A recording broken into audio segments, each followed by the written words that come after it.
El Señor esté con vosotros. Proclamación del Santo Evangelio de nuestro Señor Jesucristo según San Mateo.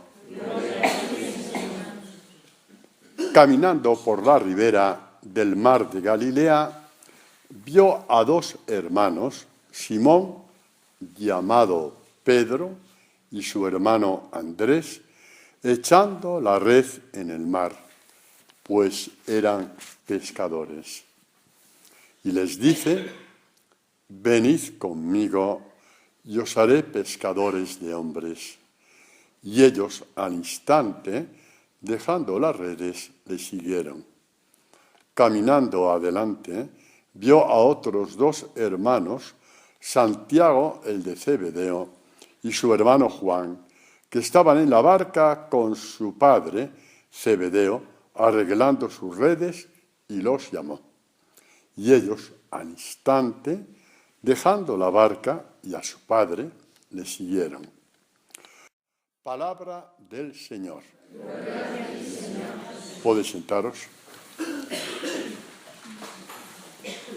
Pues sí, la primera parte del Evangelio de hoy es esta que dice que Jesús vino a residir en Cafarnaúm, en los términos de Zabulón y Neftalí, y hay este texto del profeta Isaías que dice: tierra de Zabulón, tierra de Neftalí, camino del mar, allende el Jordán, Galilea de los gentiles, el pueblo que habitaba en tinieblas ha visto una gran luz, y a los que habitaban en parajes de sombras de muerte, una luz les amaneció. Y es también lo mismo que Zacarías, ante el nacimiento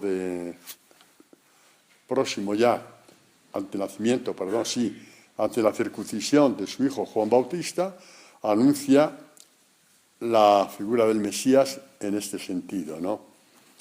Dice: por las entrañas de misericordia de nuestro Dios, que harán que nos visite una luz de lo alto, es el Benedictus, a fin de iluminar a los que habitan en tinieblas y en sombra de muerte, y guiar nuestros pasos por el camino de la paz. Bueno, aquí estos son los textos que tenemos aquí pendientes, porque después de anunciar que Jesucristo va a ser aquel que ilumina nuestras tinieblas, estas tinieblas iluminadas por Jesucristo, porque Él es la luz del mundo, pero es que también sus discípulos estamos llamados a ser luz del mundo, a iluminar a los que viven en tinieblas y en sombras de muerte. Esta es la misión de la Iglesia. La misión de la Iglesia es anunciar el Evangelio, que es la luz de Dios, ¿no? Y en este anuncio del Evangelio, que es la luz de Dios, se dan todos los carismas que tienen, digamos, estos carismas que difunden esta luz del Evangelio. O bien en anuncio explícito, como lo estoy haciendo yo ahora, que hacéis vosotros en vuestras parroquias, muchos de vosotros, que sois catequistas, etc. Lo que estamos haciendo a nivel global, a nivel de la hispanidad, por medio del Internet, WhatsApp y todo eso, la web, todo aquello. Luego también, pues, el testimonio de la caridad. Testimonio de la caridad con las personas necesitadas, con los enfermos, pues todo eso que vamos haciendo unos y otros, o el testimonio de tu fe con tu gente, con tus amigos, que a veces te puede dar vergüenza. Todo esto es ser luz en las tinieblas. San Pablo lo dice así en la carta a los Filipenses. Dice así: Dios es quien obra en vosotros el querer y el obrar como bien le parece. Hacedlo todo sin murmuraciones ni discusiones, para que seáis irreprochables e inocentes, hijos de Dios sin tacha, en medio de una generación tortuosa y pervertida, en medio de la cual brilláis como antorchas en el mundo, presentándole la palabra de Dios para orgullo mío en el día de Cristo. Presentando la palabra de Dios en un mundo en tinieblas. Las tinieblas no se combaten a tortazos, ni a escobazos, ni a trancazos. Se combate con la luz. Jesucristo iluminó todo el Calvario cuando murió en tinieblas, por ejemplo. Esta es nuestra misión.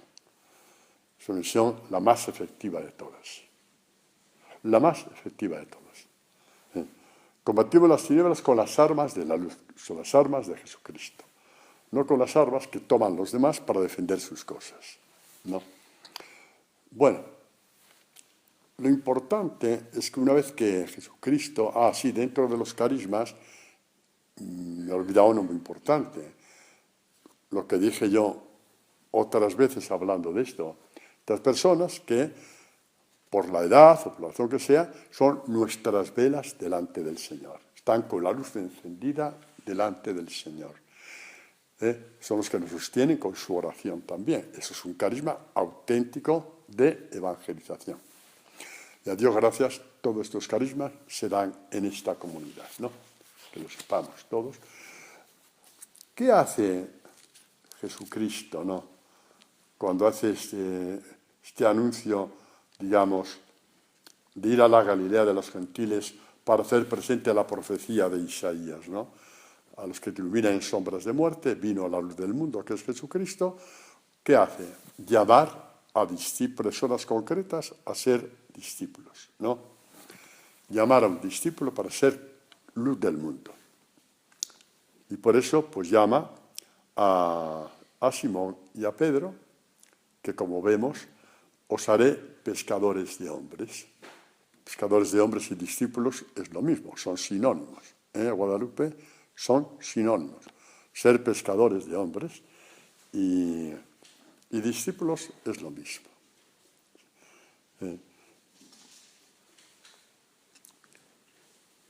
Llamados entonces como discípulos a iluminar el mundo, y les dice, para que esto sea posible, venid conmigo y os haré pescadores de hombres. Vamos a enterar otra vez en esto de os haré pescadores de hombres, porque Jesucristo no tiene ningún programa para que uno sea su discípulo.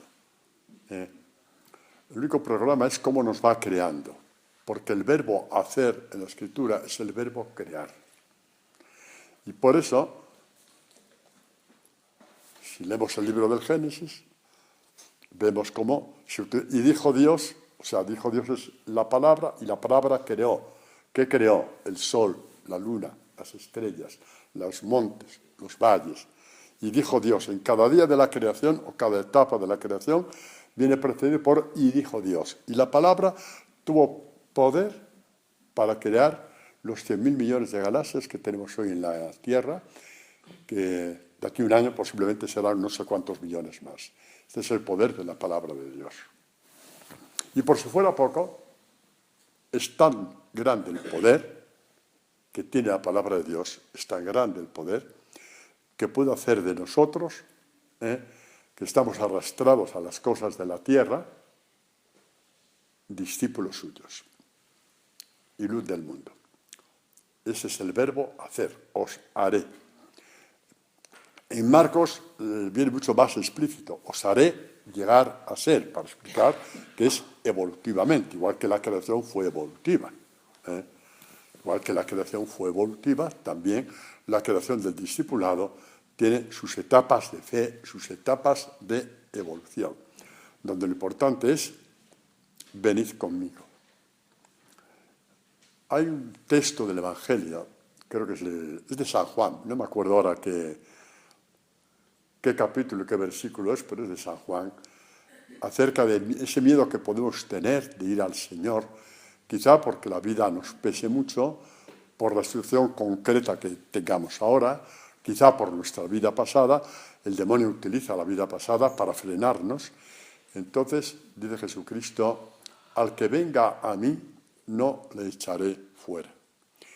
Te puede echar de un club, te puede echar de un partido político, te puede echar de un grupo de amigos, te puede echar de cualquier sociedad, te puede echar de muchos sitios. El único que te dice, no le echaré fuera, seas quien seas, lo dice Él. Si un día no llegas a ser discípulo, será porque te has ido tú solo, o porque has jugado con el Evangelio. pero no porque Jesucristo te haya echado. Entonces, yo tengo autoridad como sacerdote para deciros que los que estamos aquí y todos los que oigan esta catequesis, de la forma que sea, estáis llamados a ser discípulos del Señor, que no os importe para nada ni la vida presente ni la vida del pasado. Todos estamos llamados a ser discípulos del Señor, que quede bien claro, que quede bien claro. Y tenemos esta garantía de que Él no nos va a echar fuera. Si nos quedamos del discipulado, te has caído tú solo, pero Jesucristo nunca te ha empujado para que te caigas, nunca te ha enseñado la puerta para que te vayas. Nunca lo ha hecho ni lo va a hacer, jamás. Quedemos con esto, con este dato de esperanza ya en el principio de esta catequesis. Yo os haré llegar a ser, ¿no? Que el último día de la creación ya la hizo con el ser humano.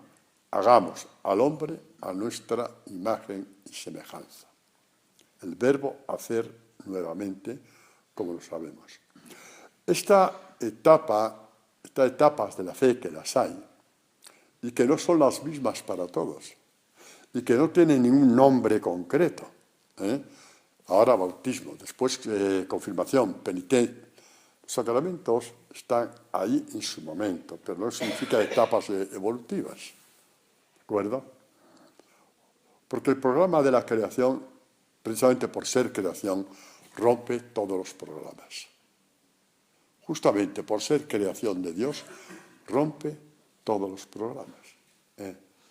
Yo no sé si os conté lo que me pasó una vez en Ecuador acerca de cuando cuando una persona se pone delante de Dios, como se ponga con honestidad, va a una velocidad vertiginosa hacia Dios. Creo que os lo conté y ahora no pensaba contarlo, pero ahora me ha venido, ¿no? Os conté que yo estaba entonces, aparte de las catequesis que daba y tal, para no estar haciendo el vago el resto de la semana, aunque daba catequesis a 5 comunidades, casi una por día, y luego el domingo la parroquia. Pero así las comunidades, este se nos pierde, vamos a darle más trabajo. Entonces llevaba un poco la revista, la administración y todo eso, ¿no? Recibir a la gente y esas cosas y tal. A pesar de eso me perdí muchas veces, pero bueno, los comunidades lo intentaron que no me perdiera, ¿no?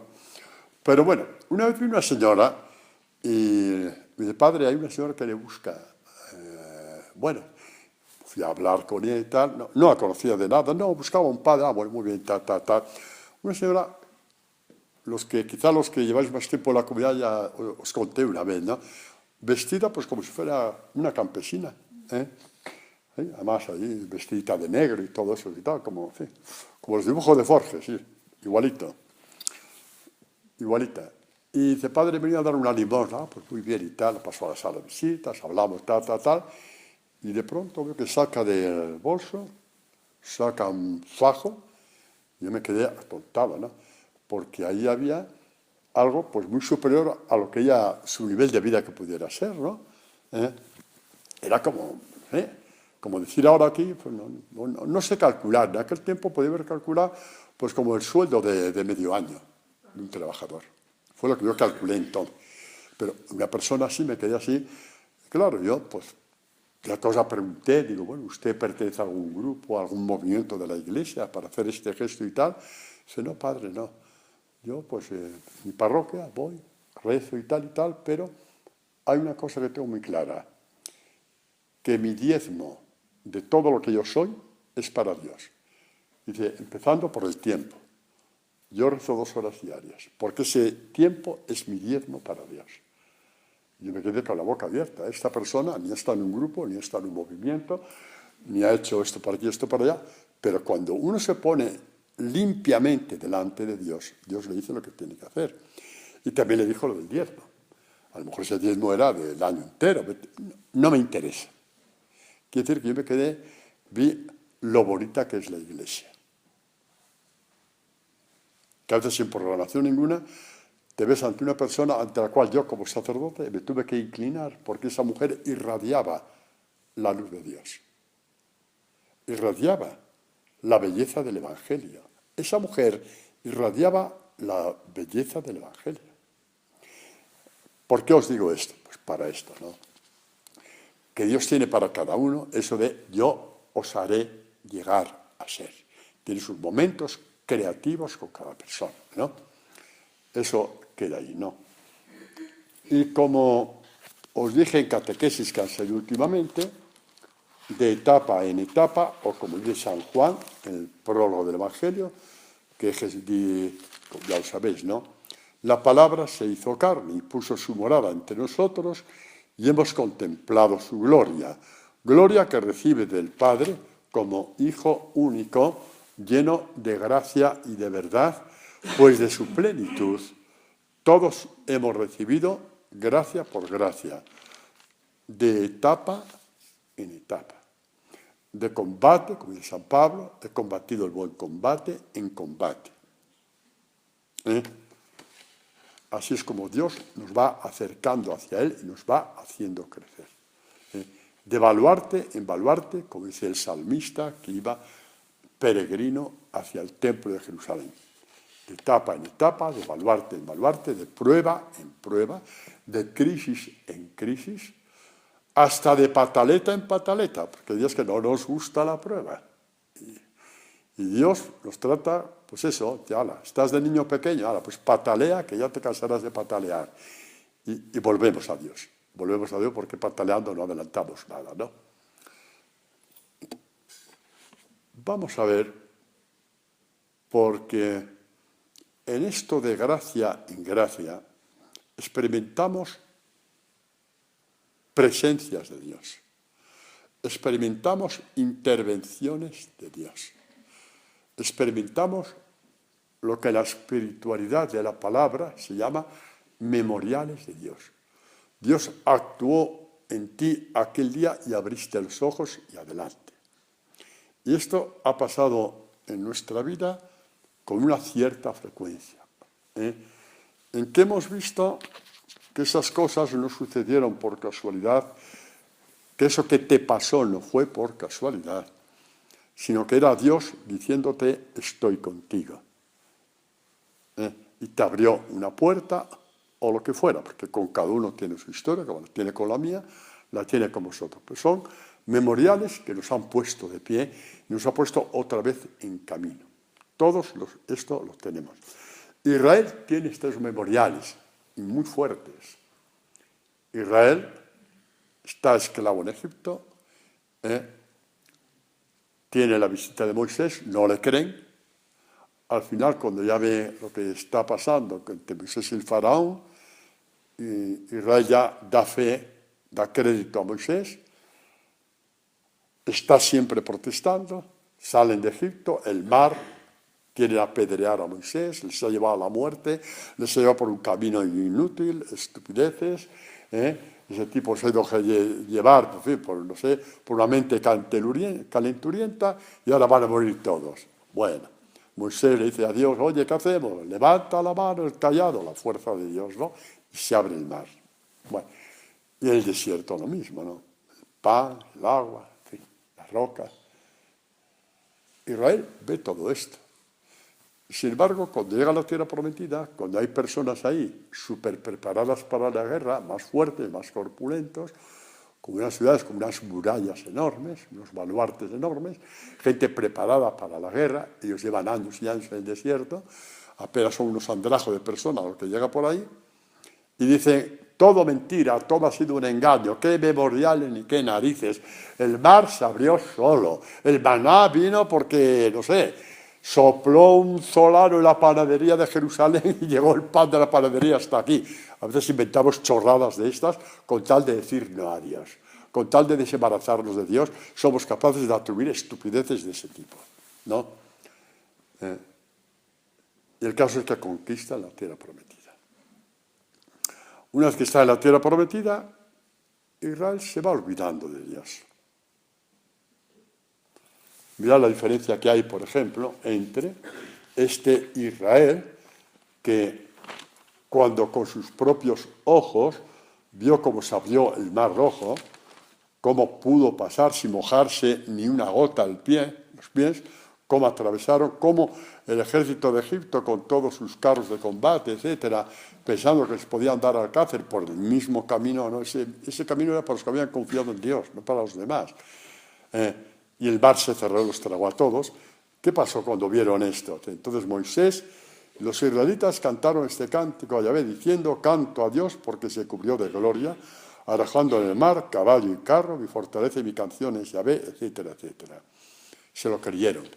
Es muy bonito de Yahvé se cubrió de gloria. ¿Sabéis cuándo se cubre de gloria a Dios? Por ejemplo, cuando San Francisco murió y llegó al cielo. Dios se cubrió de gloria. Había salido un discípulo perfecto, como él quería. Una obra de arte perfecta. Lo mismo vale para Teresa de Calcuta, San Ignacio de Loyola, San Juan de... y los santos más desconocidos que no conocemos. El alfarero se cubre de gloria al ver una obra perfecta, un discípulo que ha llegado a su plenitud. Esto vale por nosotros, ¿eh? Dios se cubre de gloria conforme vamos creciendo en el discipulado. Cuando tú haces un gesto evangélico, no voy a repetir cuáles son, porque ya te lo sabes, y no quiero yo que esto parezca un lavado de cerebro, pero cuando tú haces un gesto evangélico que nunca hubieras hecho, si no es porque las catequesis, la palabra está dentro de ti, cuando haces un gesto evangélico de ese tipo, de armas tomar que nunca hubieras hecho, Dios se cubre de gloria a costa de ti, porque has vencido esa prueba, esa etapa. No a costa de ti, no es la presión, pero viendo tu crecimiento, se cubre de gloria. Tanto más el día de nuestra muerte, ¿no? Tanto más en el día de nuestra muerte, Dios se cubre de gloria. Bueno, el caso es que Israel empieza a crecer, Israel empieza a tener un gran poder militar, social, económico, llega a su apogeo con David, no digamos ya Salomón, riquezas incalculables, todo eso y tal. Y a un cierto momento, cuando está todo tan bien, pero que tan bien, Israel dice: ¿y Dios para qué? Si no nos hace falta, si ya tenemos todo. Bueno, hagamos un poco de culto en el templo, vamos a ir al templo, a las sinagogas, etcétera, etcétera, pero hacer caso a su palabra, no, ya no. Y lo que pasó hace 300 años o 500 años que dijeron nuestros padres, pues sí, puede ser que sí, pero no tengo por qué estar por ahí. Eran tiempos que salían de Egipto, tiempos ahí en el desierto, Dios tenía que intervenir. Solo faltaba eso, que no interviniera después de haber sacado de Egipto y tal. Ya no va contigo porque la palabra te convierte y a lo mejor ir al templo te deja seguir diciendo las mismas torpezas que haces, que no te cuestiona nada, ¿no?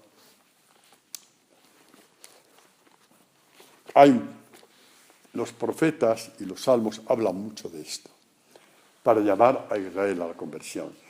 Por ejemplo, el Salmo 78 es un salmo que podemos decir un poco la historia de Israel como catequesis para todo cristiano.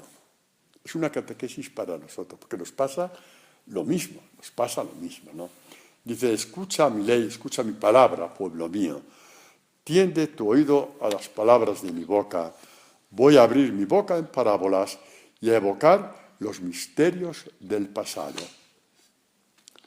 Lo que hemos oído y que sabemos, lo que nuestros padres nos contaron, no se lo callaremos a sus hijos, a la futura generación lo contaré. La transmisión de la fe. La transmisión de la fe no son normas para hacer. La transmisión de la fe es lo que Dios ha hecho contigo. Eso es lo que entra en tus hijos. Lo que Dios ha hecho contigo. Y que ellos tienen que ver, porque las cosas se ven. Lo que hemos oído y que sabemos, lo que nuestros padres nos contaron, no se lo callaremos a sus hijos. La alabanza de Dios y su poder. Él estableció en Israel una palabra y la puso en Israel, etcétera, etcétera. ¿Y qué pasó? Pasó que esa transmisión de la fe era para que pusieran en Dios su confianza, no olvidaran las hazañas de Dios, las obras que Dios había hecho con ellos, y observaran sus mandamientos, para que fueran lo mismo que sus padres, para que no fueran, lo mismo que sus padres, una generación rebelde y revoltosa, una generación de corazón voluble y de espíritu desleal a Dios. Antes de seguir adelante, alguno podrá decir que a lo mejor no ha sabido transmitir la fe a sus hijos, por la razón que sea, porque no van a la iglesia, por etcétera. Yo me permito deciros una cosa. Una cosa es la transmisión de la fe de los padres a los hijos. Otra cosa es que los hijos, a un cierto momento en la adolescencia, tienen que decidir si continuar o no, como ya pasaba en el pueblo de Israel, que hay un rito, se llama Bar Mitzvah, que es como nuestra confirmación, donde el hijo, una vez recibida las catequesis de la fe de sus padres, él personalmente decide si quiere continuar en la fe de sus padres o no. Pero ya los padres han cumplido su misión, unos mejor, otros peor. Eso ya es cuestión de los padres con Dios, allí no se tiene que meter absolutamente nadie. Pero bueno, lo digo por si alguien va entrando aquí en escrúpulo o de que se ha hecho mal las cosas. No, es el hijo el que decide. Normalmente también la experiencia nos dice que cuando ha habido una buena transmisión de la fe, el hijo, con el paso de los años, se acuerdan de que sus padres a lo mejor sí que tenían razón. Entonces hay que dar tiempo a Dios. ¿De acuerdo? Porque lo que se ha sembrado, bien sembrado, eso no lo arranca nadie. Está ahí. Puede estar oculto, pero está sembrado. Lo digo para que no entréis en desesperación o en escrúpulos de que hayáis hecho mal las cosas. Bueno, ¿qué pasa con esta gente? Pues continúa el salmista, que está haciendo una catequesis histórica, pues dice, no guardaban, sus padres, los hijos, la alianza hecha con Dios, rehusaban caminar según su palabra, habían olvidado sus maravillas. Este es el problema, olvidar lo que Dios ha hecho por ti. Este es el cáncer de nuestra fe. La de hace 2000 años, la de hace 3000 años, bueno, tanto no, 2000 años más o menos, es Abraham, ¿no? No, que va, mucho más, 4000. Pero bueno, sí, 2000 años antes de Cristo, sí, 4000. Pues a lo que vamos, ¿no? Qué fácil es olvidar lo que Dios ha hecho por ti. Y como hayas torcido el brazo contra Dios, incluso cuando te vienen esos momentos donde Dios te visitó, los pasas de largo, no quieres ni detenerte, porque tú sabes muy bien que pasaste unos días entre el cielo y la tierra por lo que Dios había hecho por ti. Ahora no lo quieres recordar. Y utilizas la palabra casualidad. Nos pasa a todos porque el demonio sabe realmente cómo y cuándo hacernos daño en nuestro camino de la fe. Lo sabe muy bien cómo hacerlo y de qué forma. Cómo y de qué forma hacerlo. Al final la espiritualidad de la palabra nos vuelve a poner a flote otra vez, ¿no? Eso es fundamental, ¿no? Bueno, pues esto es lo que va pasando, ¿no? ¿Y qué pasa con esta gente, no?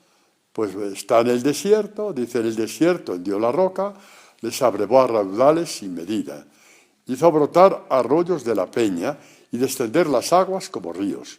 Pero ellos volvían a pecar contra él, a rebelarse contra el Altísimo en la estepa. Y tentaron a Dios en su corazón, reclamando manjar para su hambre. Hablaron contra Dios y dijeron, ¿será Dios capaz de aderezar una mesa en el desierto? Para entonces ya habían salido de Egipto, habían atravesado el Mar Rojo, ¿no? Ya se habían adentrado, habían sobrevivido.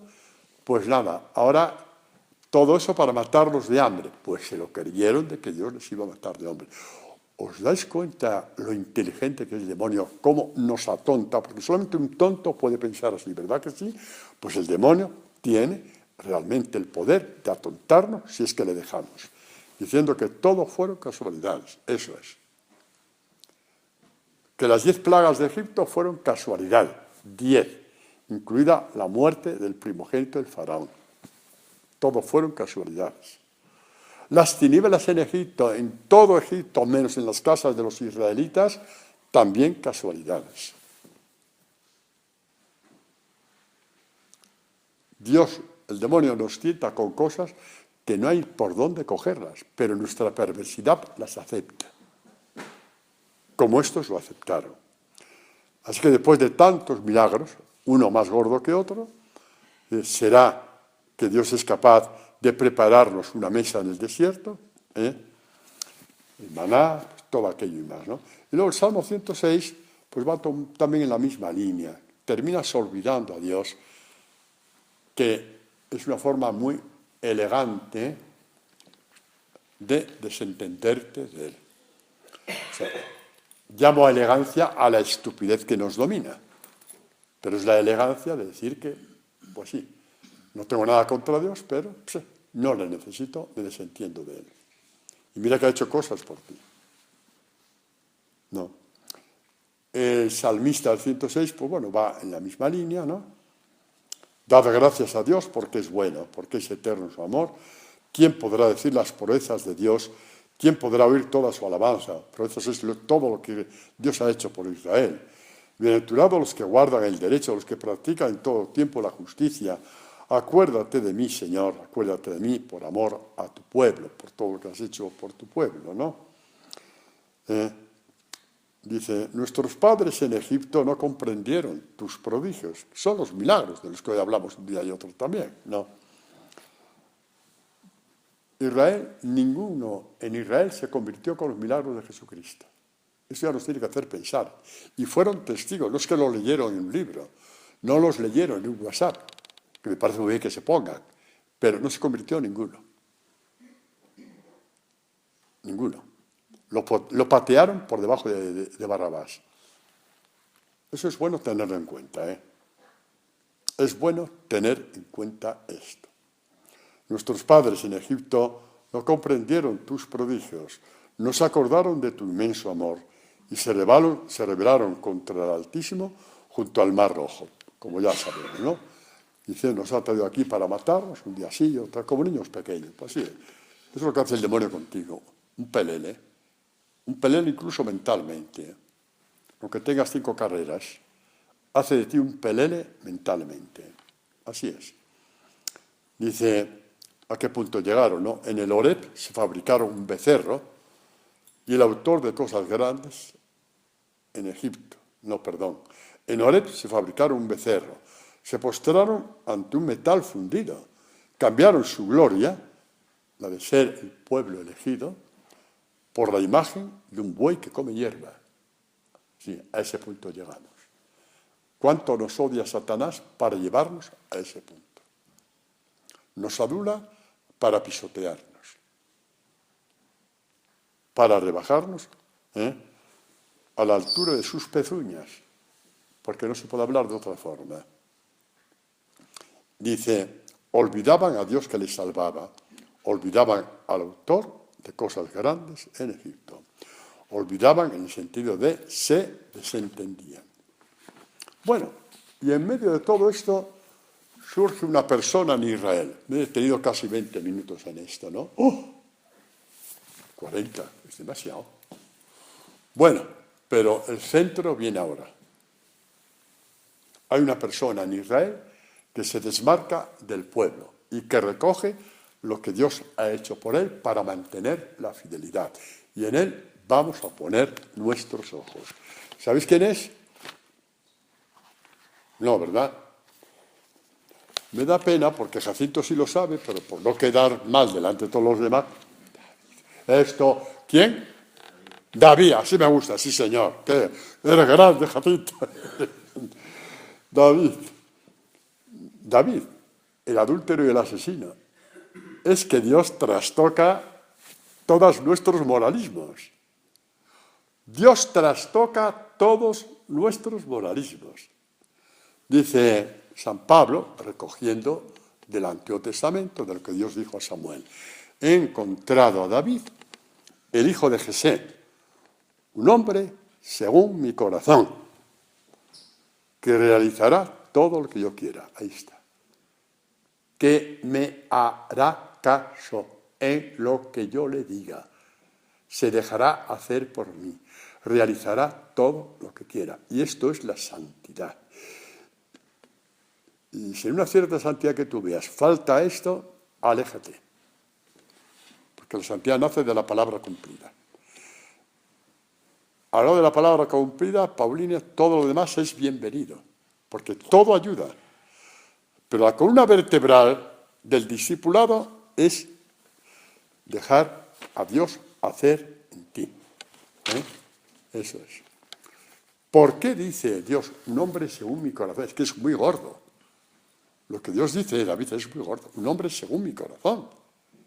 Un hombre según el corazón de Dios. Eso lo dice un hombre y parece una blasfemia. Si yo dijera esto de Marisa, por mucho que la quiero, estaría tocando el saxofón a 5 manos y diciendo, ¿qué tontería has dicho, Antonio? Esto no se puede decir de nadie. Esto no se puede. Pero Dios lo dijo. ¿Y de quién lo dijo?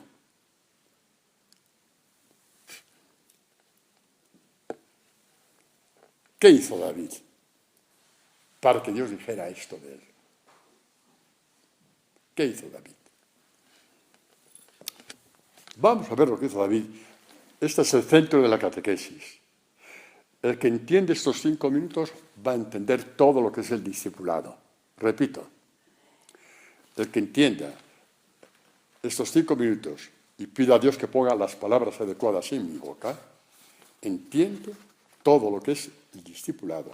Y lo va a entender, os voy a dar una muy buena noticia, lo va a entender de tal forma que ya tu discipulado no tiene vuelta atrás.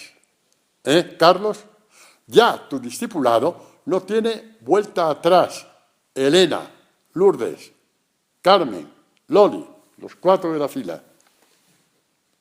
Ya no hay vuelta atrás. ¿Qué hizo David?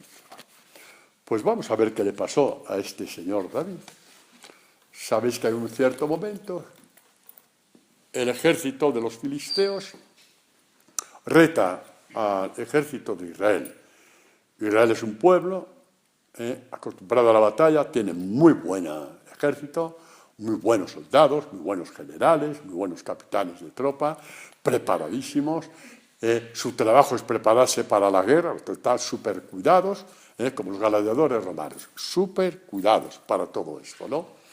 Pero claro, de pronto, para que no haya ahí una sangría total, se adelanta del ejército filisteo Goliat, un tipo muy corpulento, y dice, bueno, vamos a ver quién manda aquí, vuestro Dios o el nuestro.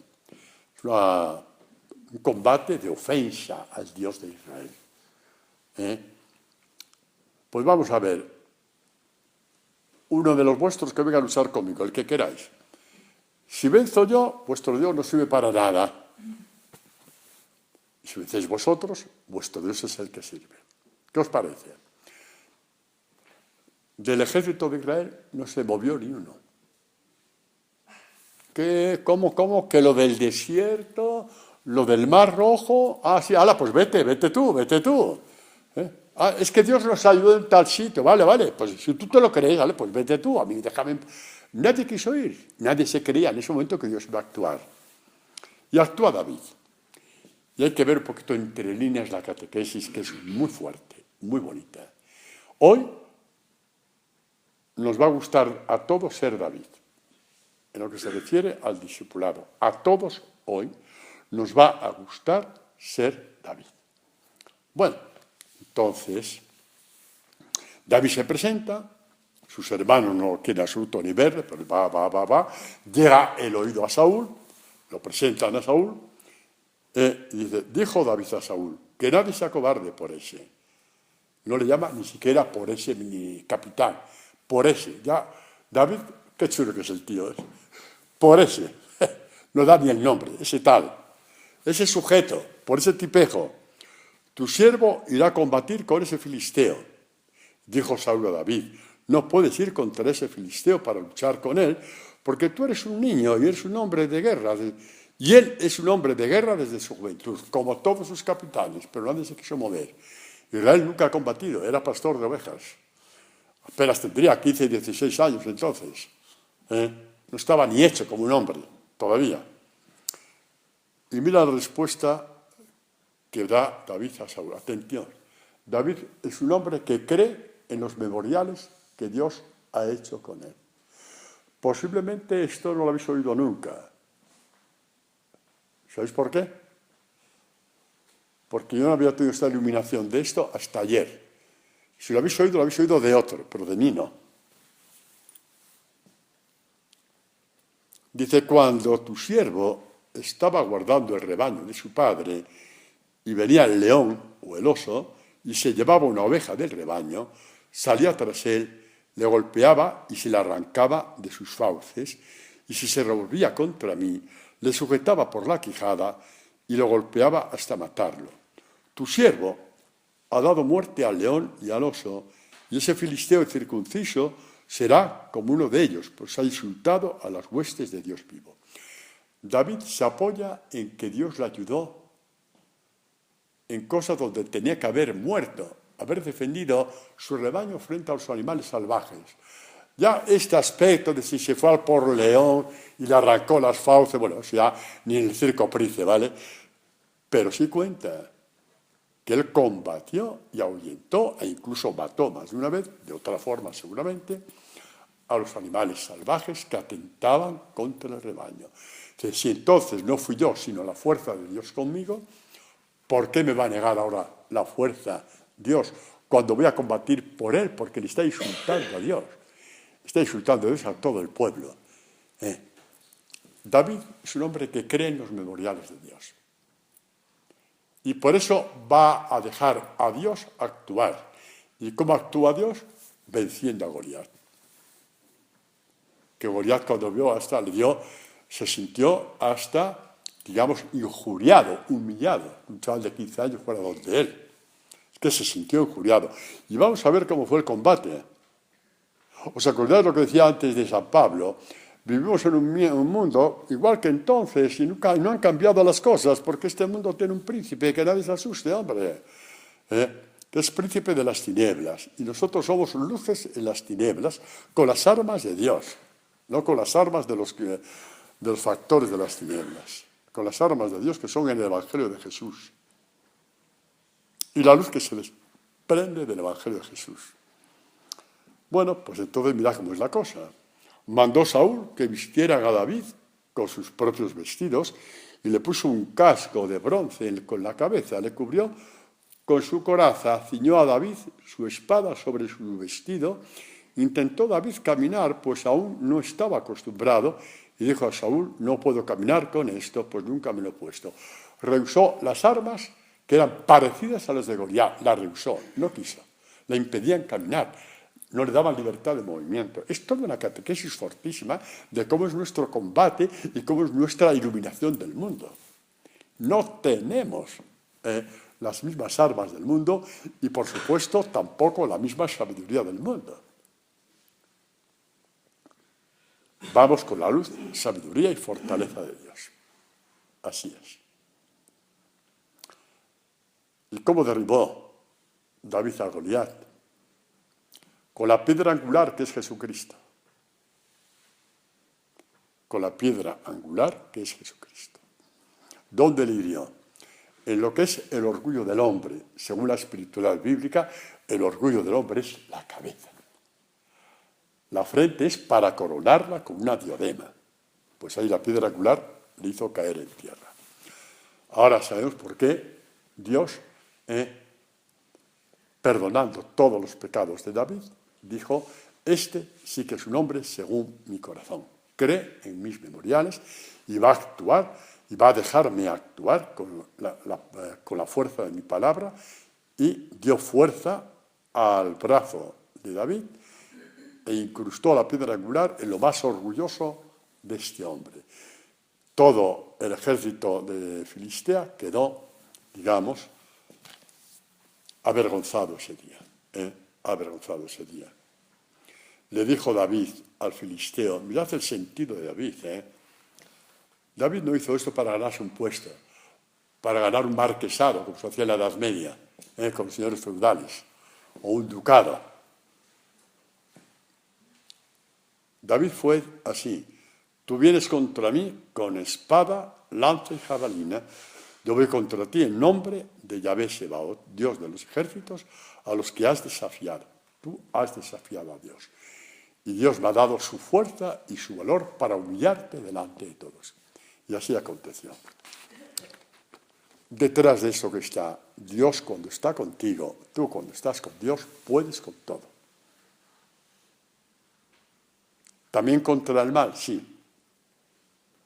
Aunque el mal te lleve a la muerte, sí, pero vencerás.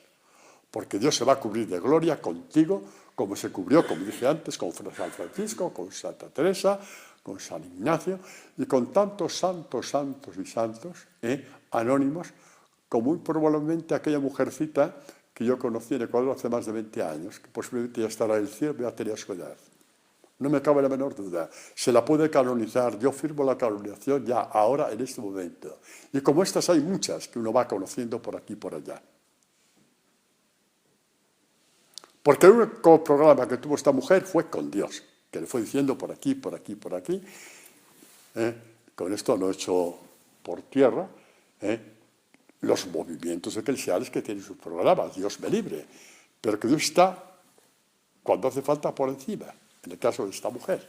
Y habrá muchos casos muy parecidos.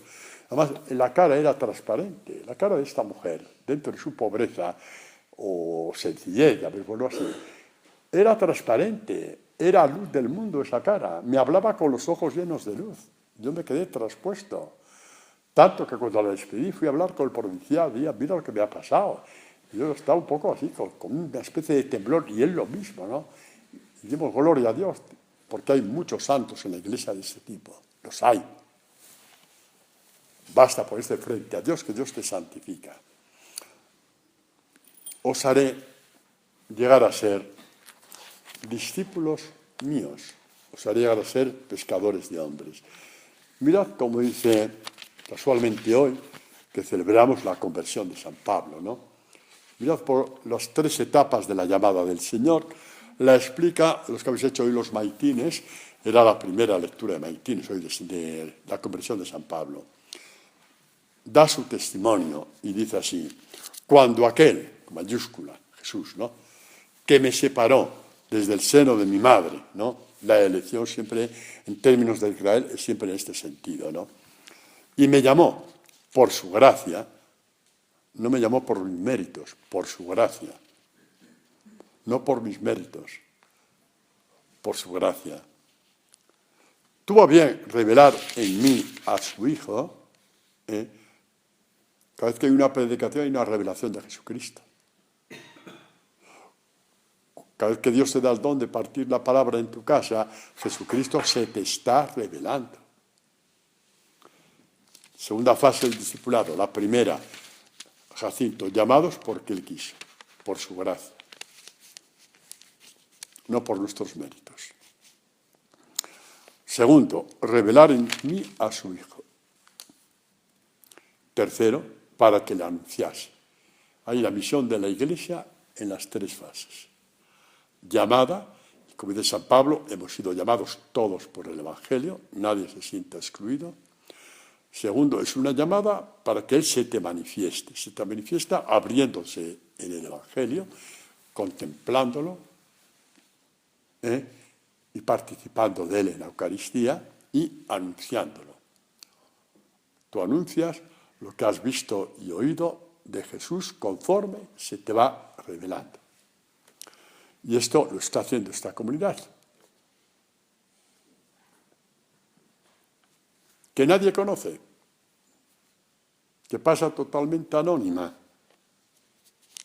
para todos menos para Dios, porque nos ha puesto una misión muy bonita, de anunciar el Evangelio a tantas comunidades y personas hispanas en el mundo entero, que hablan español, ¿no?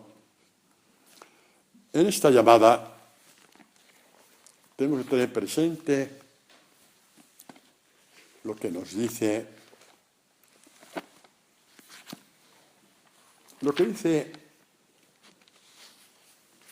Dios a Josué, que es el que sustituye a Moisés, ¿no? Ya sabéis cómo lo dice: Dice, nadie podrá mantenerse delante de ti en todos los días de tu vida. Nadie te arrebatará la misión que yo te doy. Sí, vale para nosotros. Vale para nosotros. Nadie nos arrebatará. Ni siquiera todas las fuerzas de todos los demonios juntos. Como tú te agarres a Dios, no podrán contigo.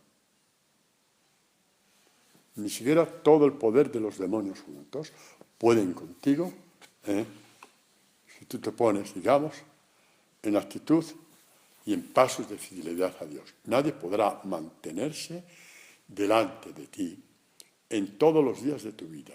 Y luego le da esta promesa. Lo mismo que estuve con Moisés, es que Moisés tenía miedo, ¿no? Que si no sabía hablar, que si esto, que era un pueblo brutísimo, era un pueblo medio, digamos, medio salvaje, se mataban unos a otros. Lo vemos al principio del libro del Éxodo, ¿no? ¿Os acordáis, no? Y Moisés ve que eso es demasiado para él. Al final, Dios le dio sabiduría, fortaleza, le dio liderazgo, le dio sobre todo esa fuerza una vez y otra vez y otra vez, y le dio esta fidelidad, ¿no? Y dice, pues mira, lo mismo que estuve con Moisés, que fue lo que Dios le dijo a Moisés, no tengas miedo, yo estaré contigo. Señor, que no sé hablar, pondré mis palabras en tu boca. Venga ya, ¿qué más quieres? Que te toque la lotería. No, hombre, no se ha inventado la lotería todavía. Eso llegará para Navidad, y todavía no ha nacido mi hijo, por lo tanto, no tenemos lotería todavía. Eso no lo hay todavía. Pero estaré contigo. Esto estaré contigo. Como estuve con Moisés. No te dejaré ni te abandonaré. Dos columnas que sustentan nuestro discipulado. Porque la tentación de decir Dios me ha abandonado, Dios me ha dejado de lado, Dios se ha cansado de mí, mis pecados han llegado ya a explotar en la cara de Dios.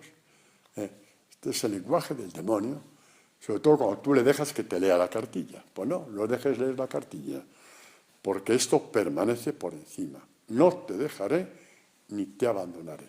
Esta es la buena noticia. La buena y gran noticia. Porque esta es la experiencia que tiene Jesucristo con respecto a su Padre. Esta es la experiencia que Él tiene.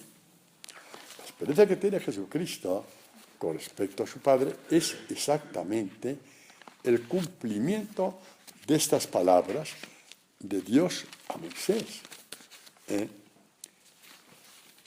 Mirad lo que dice Jesús. Cuando hayáis levantado al Hijo del Hombre, sabréis que yo soy. Es el yo soy con mayúscula, y se manifiesta como Dios.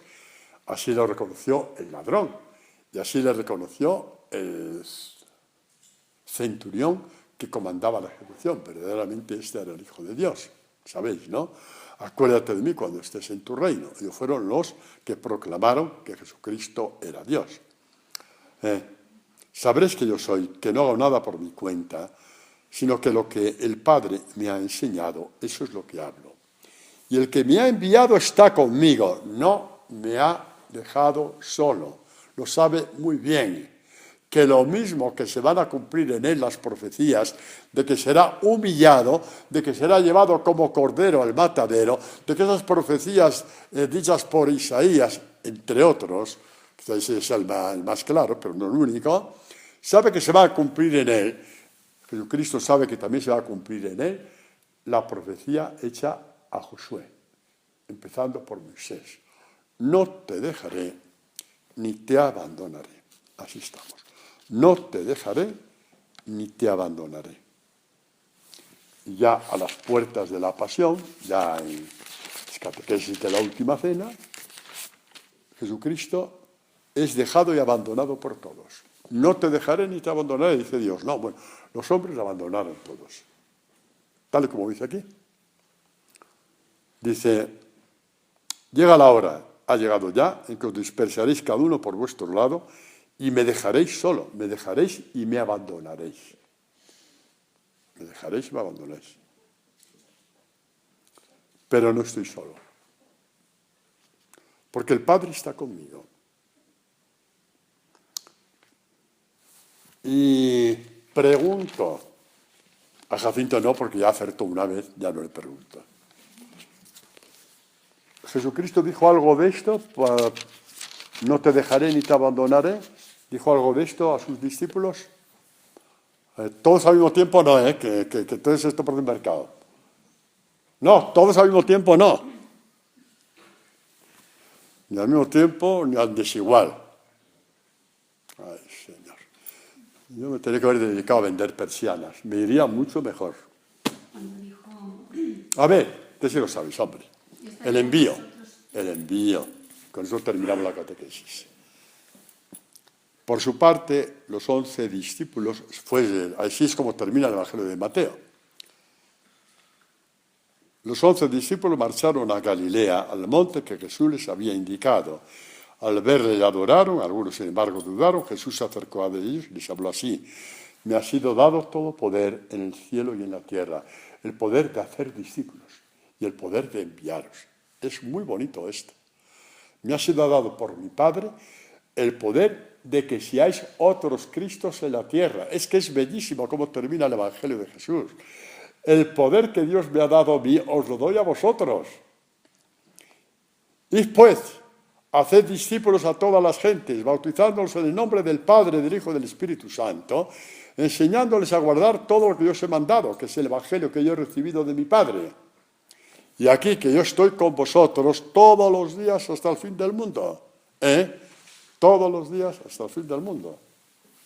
O sea que si el Padre Antonio se va a morir el 15 de agosto del año 2033, qué poquito tiempo me queda de vida ya, pues hasta ese día 15 de agosto de 2033 Jesucristo va a estar conmigo. Y con vosotros también.